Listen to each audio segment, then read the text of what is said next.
Welcome everyone. We are Cats and Camo here today with our Smith and Wesson 10.5. Over to you. Over to me. I feel like I'm sitting at a news desk.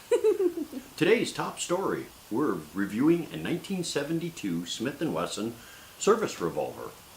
It's got different grips on it, but this is an awesome old gun. I feel very nostalgic, and unfortunately I'm still older than the gun is. Shut up. This just in, new co-anchor for our news program. This is a Smith and Wesson 10.5. It is 38 special, and it is a 6-shooter. Weighs 34 ounces. The barrel length of this gun comes in at exactly 4 inches. And the total length of the gun comes in at 8.9 inches. 8.9. Not 9. And Shorter than that. width and the height are apparently... Not important with a service revolver. Really?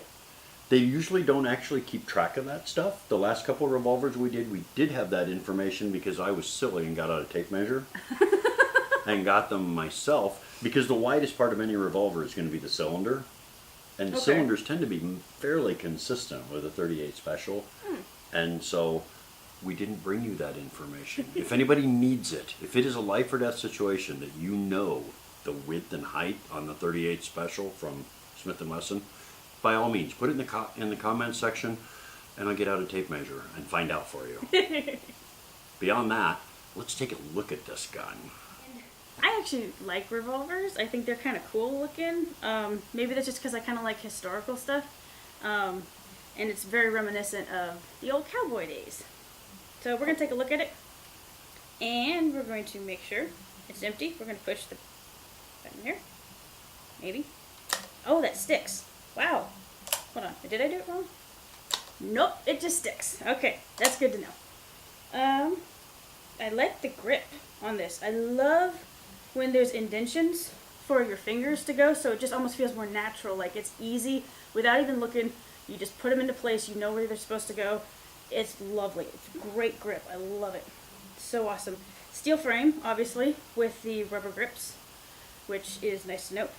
Now, the thing with revolvers is there's not necessarily a safety. There's no, again, this is your mag release right here, or your barrel release, or cylinder release, whatever it's called. So you just hit the button, and in this case you have to push really hard because it sticks. Wow, that touches the frame when you roll the wheel. I don't know if that's a good thing or not. But yeah, there's no slide release on these guns. There's no safety. That's it. That's kind of all there is to it. Which is a little disappointing, but again, with revolvers, they're simple, they're basic, they're not meant to be complex. They're just meant to be, well, I was going to say they're meant to be fun, but someone's probably going to shoot me and be like, no, they're for more than just fun.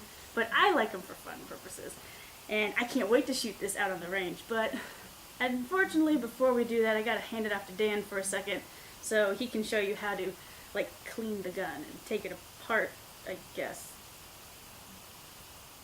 I feel like this is a cheap part of the show because there's not a lot to taking this apart. We're going to push this button forwards on all revolvers except for, I believe, the Colt Pythons. They all work the same way. You put your thumb on this and slide it towards the cylinder. Put pressure on the right hand side of the cylinder to bring this out. It swings out on the arm, should turn, and you have an ejector rod here to help get rid of spent cartridges. So if you're going to clean the gun, make sure you get under this because it will collect gunpowder residue, especially for older calibers like 38 special.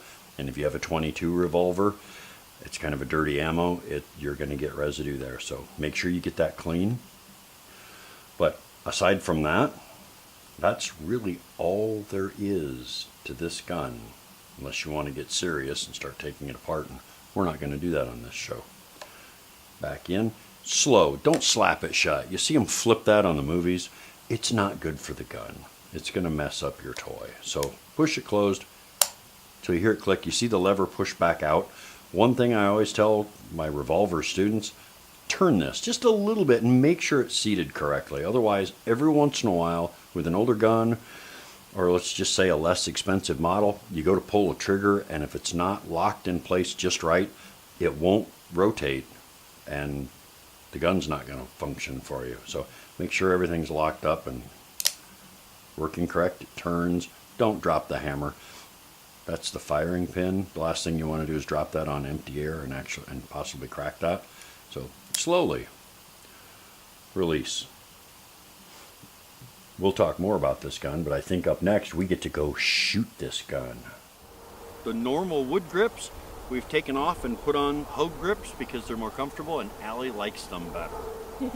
And since we don't have any speed loaders for this particular gun, we're going to play it as it lies. We've got 6 rounds, so Allie's going to put 3 rounds in the lower monster head at 7 yards, and then she's going to do 3 rounds on the torso at 12 with our venerable but still lethal Smith and Wesson 10.5. Miss Allie. Can I talk it? You can.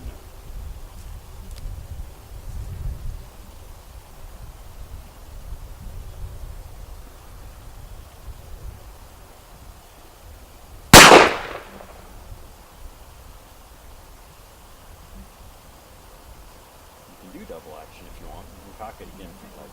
I'll try double action. Okay. There you go. Jugular.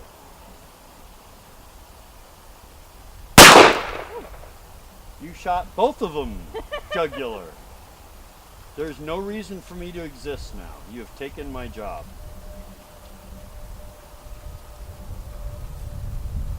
Nice.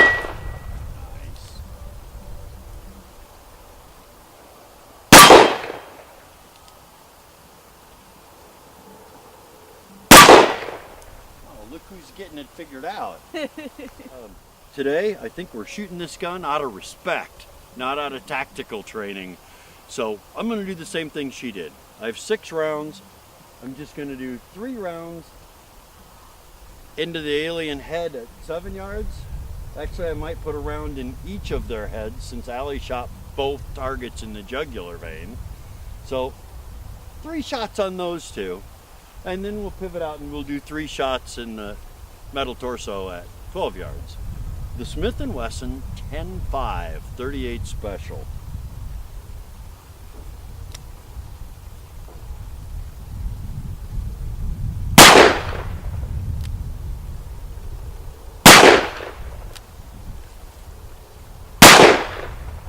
Ho, ho, ho, ho, ho.